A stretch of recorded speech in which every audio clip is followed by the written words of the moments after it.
Hmm. Hey, salut tout le monde, bienvenue à ce podcast T'en penses quoi, ce nouvel épisode. On va parler du repos aujourd'hui. Je suis vraiment content de vous accueillir, vous tous. Bienvenue à toi, Julie. Julie, t'es une maman, une grand-maman. T'as comme 2 carrières derrière toi en communication, en développement de l'organisation. Et aujourd'hui, t'es la responsable, la directrice de l'équipe créative avec nous à La Chapelle. Bienvenue à toi, Julie. Bien, merci. Ça va être bon. Mathieu est avec moi. Mathieu, tu es un père de famille. Tu as étudié la théologie, tu es un ami de La Chapelle depuis les débuts. Tu as travaillé longtemps en milieu d'intervention avec les jeunes. J'ai vraiment hâte à cette discussion-là avec toi. Bienvenue. Plaisir. Et on a aussi Baptiste. C'est bon que tu sois avec nous, Bat. Yes. Baptiste est un passionné de vidéo.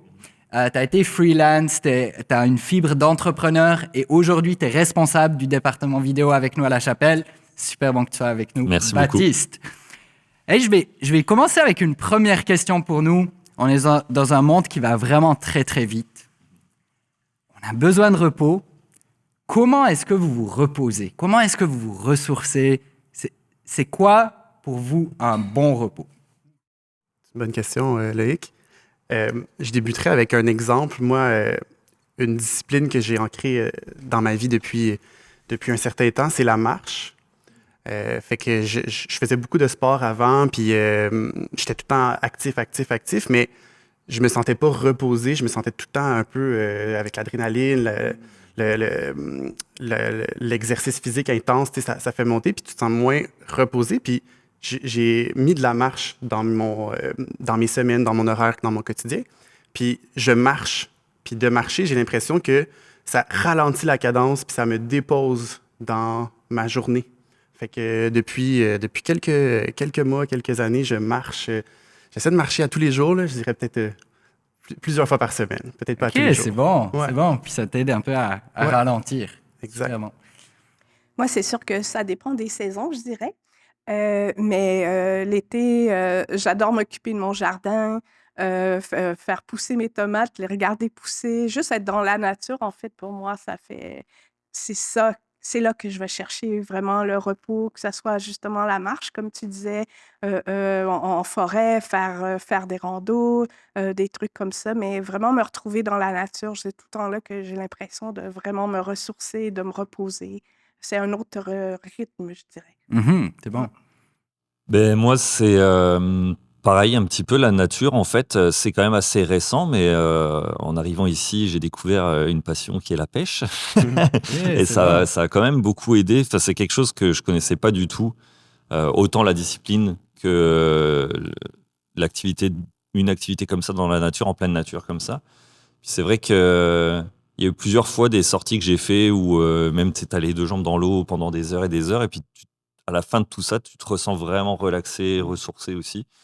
Et bref, ça fait partie des choses qui, moi, me reposent, mais je pense au-delà de tout ça, c'est plus une déconnexion d'un écran où je vais vraiment faire autre chose, parce que forcément, en travaillant dans la vidéo, quand on produit des images ou quand on est en montage, c'est sûr que là, il y a forcément un rapport avec un écran, et le fait de se déconnecter, que ce soit faire de la cuisine, du bricolage, une marche, la pêche, n'importe quoi qui n'a pas d'écran, j'avoue que ça, c'est quelque chose où je ressens vraiment que mon énergie est revigorée. C'est bon. Mais tu l'as dit, les écrans, tu sais, on est dans une société hyper connectée en 2024. Comment vous le vivez, ou c'est quoi les conseils, les idées que vous auriez? Comment on peut se reposer dans une société qui est constamment connectée? C'est une excellente question. Personnellement, je pense que je trouve ça difficile, de vraiment complètement, me déconnecter. En même temps, j'ai comme une relation, amoureuse avec mon téléphone où, je l'ai souvent pas avec moi. J'ai appris à le déposer et à juste ne pas l'avoir avec moi. Tantôt, on se préparait, puis, vous aviez vos téléphones et je dis: «Ah non, le mien, il est là-bas». Puis ça, c'est conscient. Il a fallu que j'apprenne à faire ça, à dire: «OK, non, j'ai pas mon téléphone avec moi, il est dans l'autre pièce, il est où je l'ai déposé». Mais ça m'aide énormément. Ouais. Ah, c'est super intéressant ce que tu dis, Julie. Dans la même direction que ce que tu proposes, j'ai des jeunes enfants, là, comme tu as expliqué. Je couche mes enfants le soir. Puis je couche aussi un peu mon cellulaire le soir. C'est un exercice que je fais depuis quand même aussi un certain mois. Puis intentionnellement, je couche mon cellulaire avant de me coucher au lieu que ce soit le cellulaire qui me couche. Tu sais, des fois, c'est un peu ça aussi. Tu es sur ton téléphone, puis à un moment donné, tu t'endors. Puis là, tu dépasses ton cellulaire. Mais là, j'ai voulu, comme, pour me déconnecter, j'ai aussi comme diminué les réseaux sociaux. Là. Je me suis un peu désengagé de certains réseaux sociaux. Fait que ça m'a permis de reprendre possession de mon temps, de reprendre possession de mon repos, en fait, tout simplement, puis de mon énergie. Ouais. C'est un challenge, je le vis aussi. Tu sais, moi, j'essaye de coucher mon cellulaire et j'essaye aussi de me réveiller avant qu'il me réveille. Et je suis pas toujours très bon, mais je sens à quel point ça fait la différence au niveau du repos, au niveau de l'énergie, à plein de niveaux, de pas donner toute mon attention, toute mon énergie au cellulaire. Oui, puis en fait, moi, avant, mon cellulaire, c'était mon réveil, mais ce ne l'est plus. Et ça fait une différence parce qu'il n'est pas à côté de mon lit. Donc, c'est pas la première chose que je fais quand je me réveille le matin, ni la dernière chose que je fais quand je me couche le soir. Ça fait un monde de différence. Hmm. Et une autre question, on est dans une société hyper connectée, comme on l'a dit, mais on est aussi dans une société, on parle du FOMO, Fear of Missing Out. On ne veut pas manquer quoi que ce soit. Il y a telle affaire, puis il faut que je les fasse toutes. Comment vous le vivez-vous ou quels seraient les conseils que vous donneriez par rapport à des gens qui vivent ce Fear of Missing Out? Moi, j'ai eu une expérience en fait qui m'a fait prendre conscience de, en fait, même peut-être une étape avant, qu'il fallait quand même prendre conscience du monde qui nous entoure et puis des responsabilités qu'on pourrait éventuellement avoir. Puis surtout en tant qu'entrepreneur, tu sais, dans ma vie avant la chapelle, ma vie professionnelle avant celle de la chapelle. C'est sûr que cette organisation-là qu'on peut avoir et puis les demandes et les interactions qu'on va avoir avec les personnes qui sont susceptibles d'être des clients ou des partenaires peut amener justement ce FOMO, la peur d'oublier, de louper des choses. Mais je pense que dans tout ça, c'est juste être actif et proactif dans cette organisation-là. Et puis surtout, ne pas avoir peur de dire non. Je pense qu'on a aussi beaucoup cette peur-là, à côté de la peur de louper des choses, c'est de la peur de décevoir. Mais sauf que en disant oui à tout, je pense que on se fait du mal à nous au final. Tu vois, parce qu'on va s'engager dans des choses auxquelles on n'est pas capable de répondre. Et je pense qu'un non, même sans forcément de justification, un non juste parce qu'on n'a pas envie d'eux, c'est pas vrai qu'il va être mal pris. Puis peut-être qu'il va être mal pris, et s'il l'est, bah, tant pis, c'est pas grave. Mais moi, mes amis, quand je vais leur dire non, écoute, c'est pas possible, mais ils le prennent pas mal. Et puis, il faut vraiment ne plus avoir peur de ça. Et ouais, je pense que c'est quelque chose qui peut vraiment aider, quoi. Non, c'est vraiment intéressant. Ouais. Puis tantôt, on parlait un peu aussi de nos vacances, puis comment on prend nos vacances, puis tout ça. Puis des fois, on a tendance aussi, dans nos vacances ou dans des activités, en fait, d'avoir le goût de faire un peu de tout, tu sais, d'avoir accès à plusieurs moments ou faire, tu t'en vas en voyage, tu veux faire plusieurs villes, maximiser ton séjour, mais à le faire à toute petite dose, chacun de ces espaces-là, chacun de ces moments-là, tu vois rien finalement, tu sais, tu vois tout en superficie, puis tu t'arrêtes pas, tu te déposes pas à vraiment profiter du moment, à vraiment profiter de l'endroit où que tu es, où tu prends ton repos, où tu prends tes vacances. Tu sais, il y a comme quelque chose aussi de... faut s'ancrer dans le moment présent pour vraiment profiter de cette création-là que Dieu nous offre. Moi, j'ai vraiment appris ça parce que je pense que ça a été un apprentissage. Je me rappelle mes premières vacances où j'essayais de voir 50 choses en même temps. Puis au final, j'ai appris que non, je revenais de mes vacances fatiguée quand je faisais ça. Puis c'est pas le but, hein, le but des vacances, c'est de se reposer. Puis donc j'ai adopté quelque chose qui s'appelle le stay vacation, là, tu sais, où j'aime aller dans un endroit et vraiment bien expérimenter cet endroit-là. C'est une semaine, c'est 10 jours, et je suis dans une ville et je vois bien ce que je vois. C'est pas la quantité, c'est la qualité de ce que je vois qui est importante. Puis ça a vraiment changé du tout au tout comment je reviens de mes vacances, en fait. Je reviens vraiment plus reposée quand je fais ça comme ça. C'est vraiment intéressant, ça me fait penser à un article que j'ai lu cette semaine de Forbes qui disait que 41% des employés américains font un burn-out dans la semaine après les vacances. Donc, le moment après les vacances, c'est un des moments les plus critiques. Je trouve vraiment intéressant ce que vous dites sur la façon de gérer les vacances, mais qu'est-ce que cette étude-là vous évoque plus par rapport au rythme de vie le reste de l'année, par rapport à des rythmes sustainable? Je peux y aller. En fait, je fais partie du 41% là, des employés américains qui ont vécu ce burn-out-là en revenant des vacances. Fait que c'est sûr que c'est une statistique qui me parle beaucoup, là. J'ai eu mes 2 semaines de vacances. C'est ça, c'était pendant l'été. On prend nos 2 semaines de vacances. Je retourne au travail. Jour 1, la journée, ça va. La nuit arrive. Le lendemain, je ne suis pas capable de me lever de mon lit. Incapable de me lever de mon lit. Fait que j'ai une crise dans mon corps. Là. Mon dos, il m'a complètement lâché aussi. Puis c'est une statistique qui me parle particulièrement parce qu'à partir de ce moment-là, il y a comme une grande prise de conscience.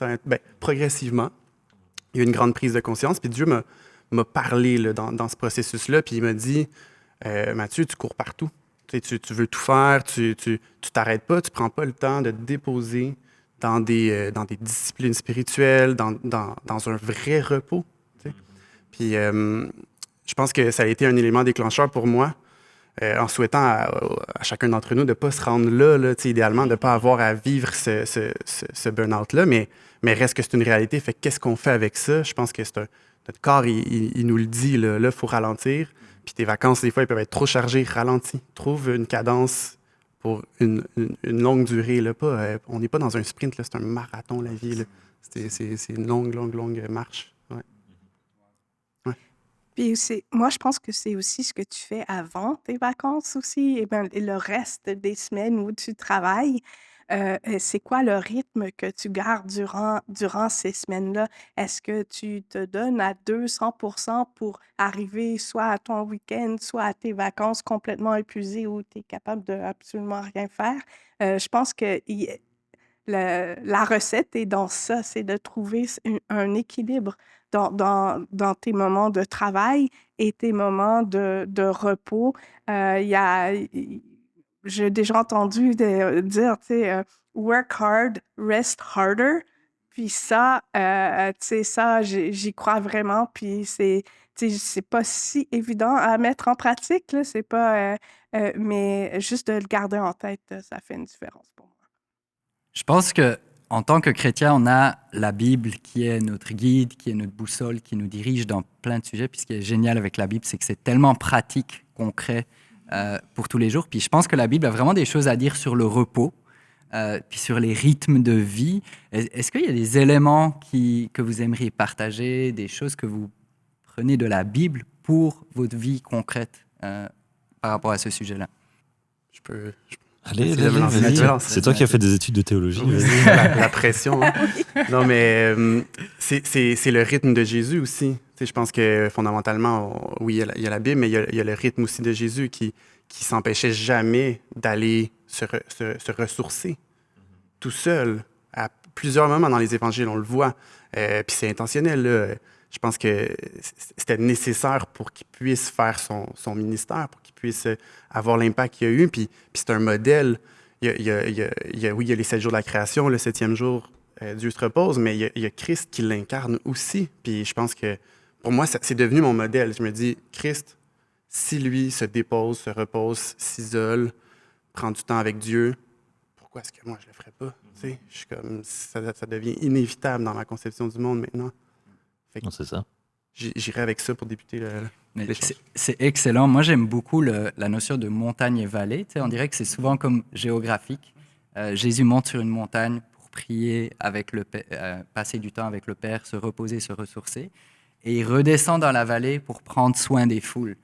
Et je pense que nous, parfois, je pense qu'il y a du monde qui a une tendance à être beaucoup sur la montagne. Puis des fois, c'est bien de leur dire « Hey, c'est bon que de temps en temps, tu reviennes dans la vallée puis que tu redonnes. » Mais d'autres qui sont juste dans la vallée. Puis là, c'est bon, Je sais que ça pourrait être ma tendance, mon risque. Puis je sais que moi, je dois vraiment me forcer pour me dire, il faut aller sur cette montagne, prendre du temps avec Dieu, prendre du temps de repos aussi par rapport à ça. Oui, ben, moi, je suis une personne quand même assez introvertie et je sais que j'ai besoin.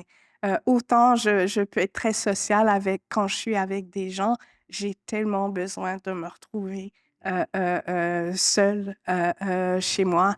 Et oui, ces moments-là avec Dieu, pour moi, c'est le matin où je passe ce moment-là et j'ai mon endroit chez moi. C'est ce lieu-là. C'est là que je lis ma Bible, que je prie et il y a une espèce de rituel là-dedans, mais c'est vraiment important. Je sais que ma journée va être différente selon le temps que j'ai passé, justement, avec Dieu le matin. Ça a une énorme différence. Tu sais, on parle de la Bible et je crois qu'un des principes qu'on voit, puis tu t'en as parlé, Matthieu, le 7e jour, Dieu s'est reposé, puis il y a le sabbat qui a été établi. Ça m'intéresserait d'aller un peu sur ce sujet-là, sur le sujet du sabbat. Comment vous le percevez, comment vous le pratiquez, comment vous le vivez? Qu'est-ce que vous avez à dire sur ça? Moi, c'est quand même quelque chose, encore une fois, ça fait partie des prises de conscience que j'ai eues en étant entrepreneur, à travailler pour moi. Parce que c'est sûr, tu es face à tes responsabilités et puis ton frigo va pas se remplir tout seul. Il faut vraiment que tu ailles travailler et puis faut gérer tout ça. C'est sûr que ça amène, ça peut amener des rythmes qui vont être démesurés, très intenses, ou où ça peut vite devenir le chaos aussi. Moi, j'ai essayé d'apprendre à jongler avec tout ça. Puis en fait, moi, ce qui est arrivé aussi, c'est que je me considère vraiment privilégié de pouvoir exercer ce que j'appelle moi mon métier passion, quoi. Où clairement, tu sais, je disais tout à l'heure, on a installé tout ce setup-là qu'on voit, les caméras et tout, mais j'ai pas l'impression de travailler quand je fais ça. Donc la dépense d'énergie pour faire ça, pour moi, c'est vraiment minime. C'est sûr que je vais me fatiguer dans ma journée. Je vais pas dire que je dors jamais. Non, c'est pas ça. Je reste humain quand même, hein. Je suis pas encore un robot. Mais ma dépense d'énergie et puis ce que ça me demande, ce que ça me coûte, c'est vraiment pas beaucoup, je pense, par rapport à la moyenne. Donc, il y a le mauvais côté de ça qui est que je peux faire des grosses journées, des gros shifts. Je peux travailler des 8 heures, 9 heures, 10 heures presque non-stop sans que j'ai l'impression d'avoir travaillé, d'avoir dépensé quelque chose où je sens le besoin de m'arrêter, tu vois. Donc, bref, ça a des bons côtés, des mauvais côtés, mais c'est sûr que je, je- je prends aussi, enfin, j'ai pris conscience dans cette ancienne vie, comme je dis, que, ben oui, j'étais capable de faire des grosses semaines, mais si je dois enfin, si je veux me permettre de faire des grosses semaines, il faut quand même qu'à un moment donné, je puisse m'arrêter. Tu sais, le samedi, le dimanche, ça a toujours été des moments où je coupais vraiment. Mes mails, ça reste à la maison, dans mon bureau. Bien sûr, j'ai toujours mon téléphone. Je suis moins discipliné que vous deux sur le téléphone. J'ai beaucoup à apprendre encore. Mais, euh, mais ouais, c'est ça, laisser le travail au travail pour bien se ressourcer, couper pour de vrai, puis aller à la pêche, dans la nature, prendre une marche, bref, faire en tout cas une activité vraiment différente de ce qu'on fait à tous les jours et qui nous permet de gagner notre vie. Je pense que ça, c'est vraiment une clé pour le marathon que tu as évoqué. C'est vraiment ça, c'est un marathon. Tu sais, tu peux pas courir ton marathon à 40 km/h, ça marchera pas. Euh, Et pour ça, il faut trouver ton rythme de croisière. Et puis, il peut être intense, comme je disais, mais il faut trouver des moments pour se ressourcer, pour aller au bout, quoi. Ouais, je rebondis sur super intéressant ce que tu dis, Baptiste. Souvent, j'ai vu le sabbat comme étant une marche inaccessible, que je ne pouvais pas me rendre à une journée où je fais rien. Tu sais, je trouvais ça énorme. Je suis comme, ben, trop de choses, il y a trop d'amis, il y a trop de gens, il y a trop de choses à faire. Un peu le FOMO, là, j'imagine, qui rebondit à ce niveau-là. Puis, j'ai un pasteur qui m'inspire beaucoup là, actuellement, John Mark Comer. On a quelques échanges à ce niveau-là. Très bon Puis, pasteur. oui, c'est ça. Puis il y a un truc qui explique souvent, qui martèle, puis ça m'avait beaucoup parlé pendant ma période de burn-out. C'est commence où est-ce que tu es, pas où tu veux être. ou ton idéal. Tu sais. C'est un processus. Fait que commence où ce que tu es. Si aujourd'hui, si dans tes semaines, tu n'as jamais une journée où tu pratiques une forme de sabbat, commence avec 1 heure. Ou commence avec une demi-journée si tu es capable. Puis progressivement, j'ai ajouté des heures, comme ça, même avec des jeunes enfants, jusqu'à ce que maintenant, le samedi, nous, c'est une journée en famille, on se repose, on s'en va au parc, on prend des marches. C'est devenu notre sabbat. Ça s'est ancré, puis on ne l'appelle pas comme ça nécessairement. On dirait que c'est encore un mot qui porte là, pour moi, le sabbat, mais reste que je pense que c'est une pratique de sabbat que Dieu m'a permis d'avoir avec ma famille, avec les jeunes enfants. Je pense que ça se fait, mais progressivement, une étape à la fois. Il n'y a pas...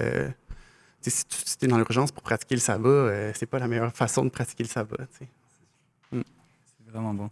Moi aussi, je dirais, je l'ai dit tantôt, c'est un apprentissage aussi, le sabbat. On est tout le temps habitué juste de remplir nos calendriers. Puis, on est dans des rencontres, en tout cas moi, dans des rencontres toute la semaine. Et là, au début, je pense que je voulais aussi remplir mon agenda, les week-ends aussi. Fait que, mais t'apprends que tu peux pas vivre toujours dans ce rythme-là à un moment donné, puis qu'il faut vraiment que tu prennes un temps. Et je dirais que c'est toujours un apprentissage pour moi, mais c'est quelque chose qui est vraiment de plus en plus présent dans ma vie. Puis c'est des petits moments comme tu dis, tu sais, c'est des fois tu commences juste avec 1 heure, 2 heures, ça devient une journée. La qualité de ce que je fais dans les moments de repos est vraiment importante. Si le moment de repos est devant un écran, c'est pas la même chose. Fait que ça, je pense que c'est important là, c'est qu'est-ce que tu fais dans ton repos? Tu sais, la qualité de ce que tu fais dans ton repos. Est-ce que ton repos te ressource ou fait juste te bombarder d'informations ou tu sais, de choses qui t'apportent pas grand-chose finalement? Ça aussi, tu sais, c'est quelque chose je pense qu'il faut penser aussi, là. C'est pas juste s'arrêter, être devant un écran, regarder Netflix pendant des heures, tu sais, c'est pas ça, tu sais. C'est ça. Est-ce que tu fais C'est quelque chose qui te ressource vraiment? Oui, Euh, exactement. c'est tellement important. Mais t'as dit un truc, Julie, puis Mathieu aussi, ça me fait penser à une période de notre vie qu'on a eue avec Stella, ma femme, au tout début de notre mariage. On dirait qu'on se faisait un peu rattraper par l'agenda des autres. C'est comme si nous, on n'en avait pas à nous. Puis on a pris ces décisions à un moment donné vraiment dans l'agenda. On a un Google Agenda qu'on se partage.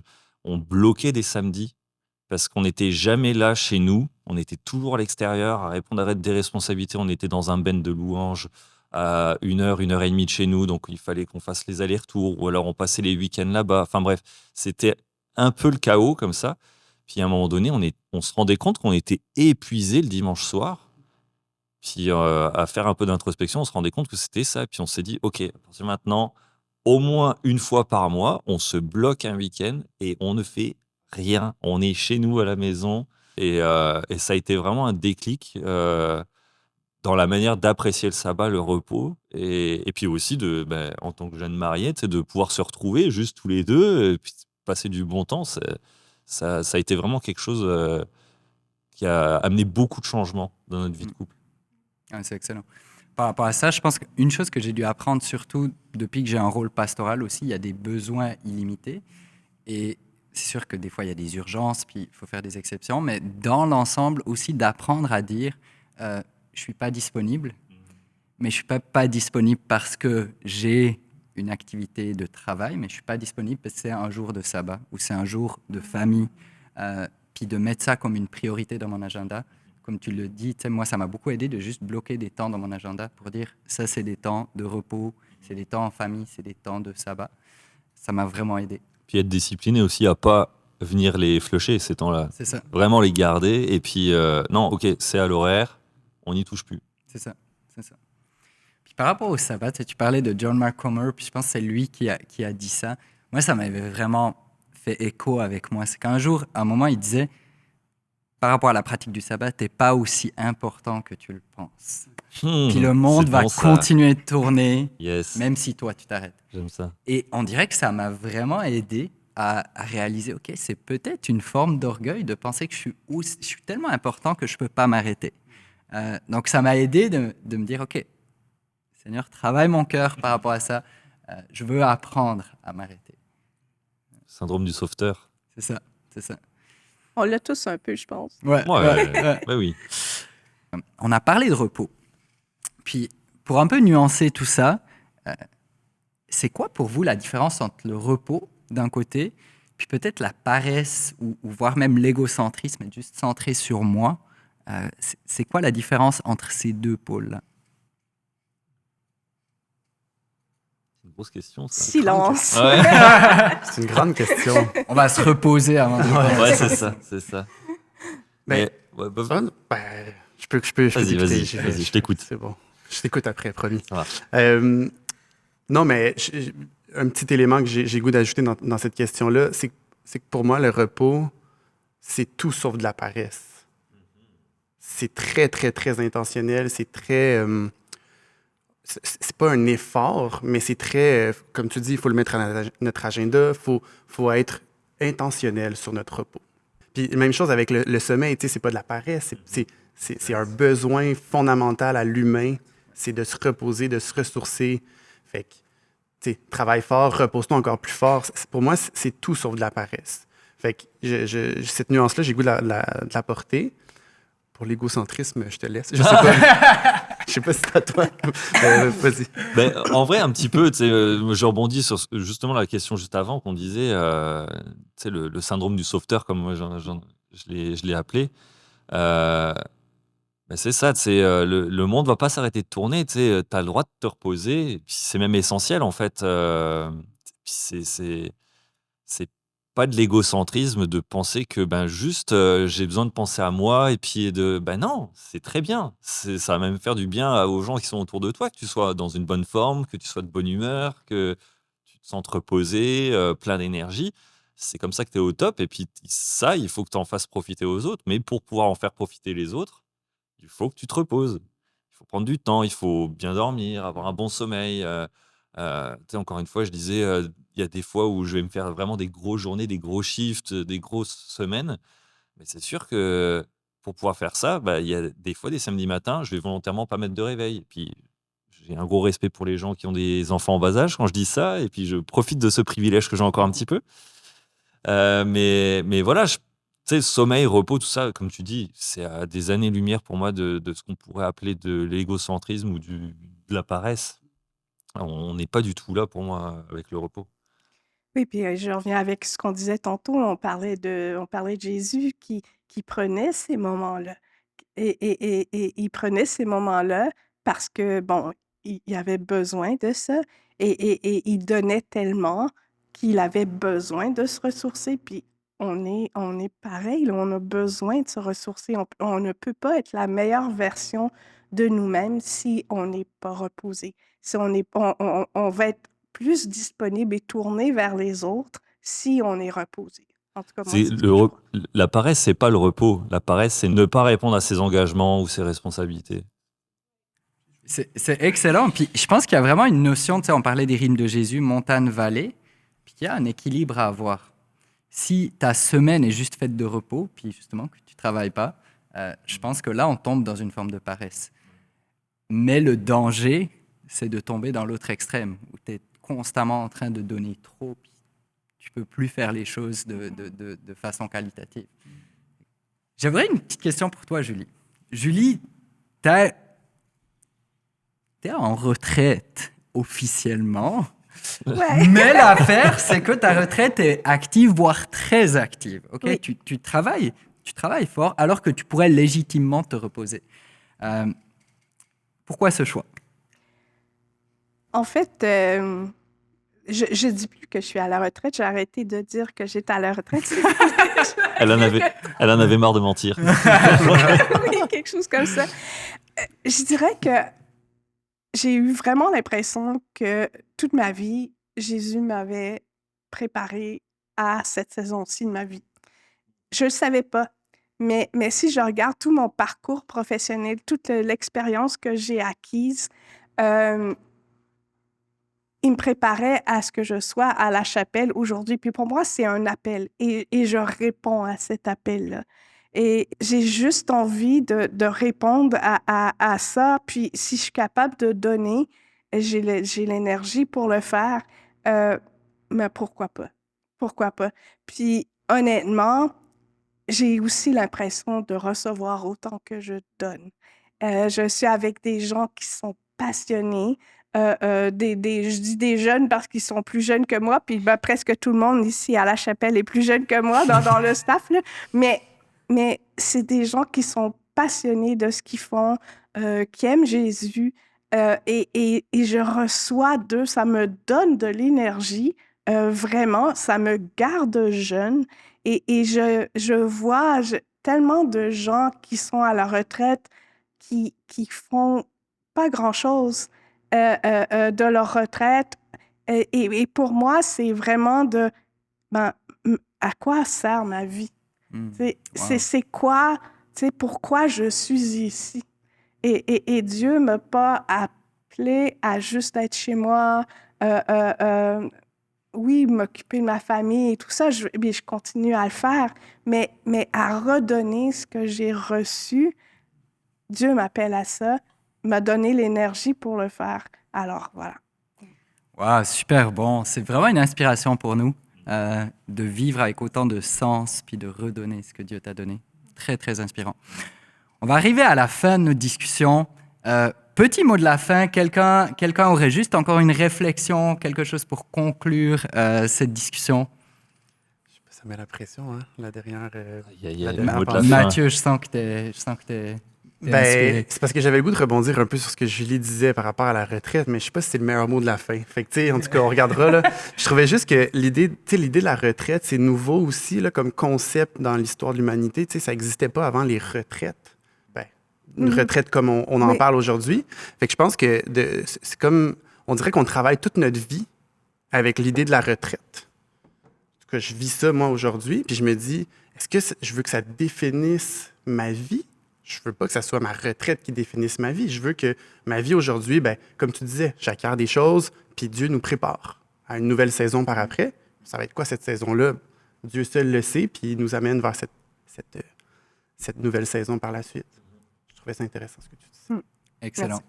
Très bonne réflexion, puis à méditer pour chacun d'entre nous. En tout cas, merci pour cette discussion sur l'importance du repos, puis sur les différentes facettes aussi du repos.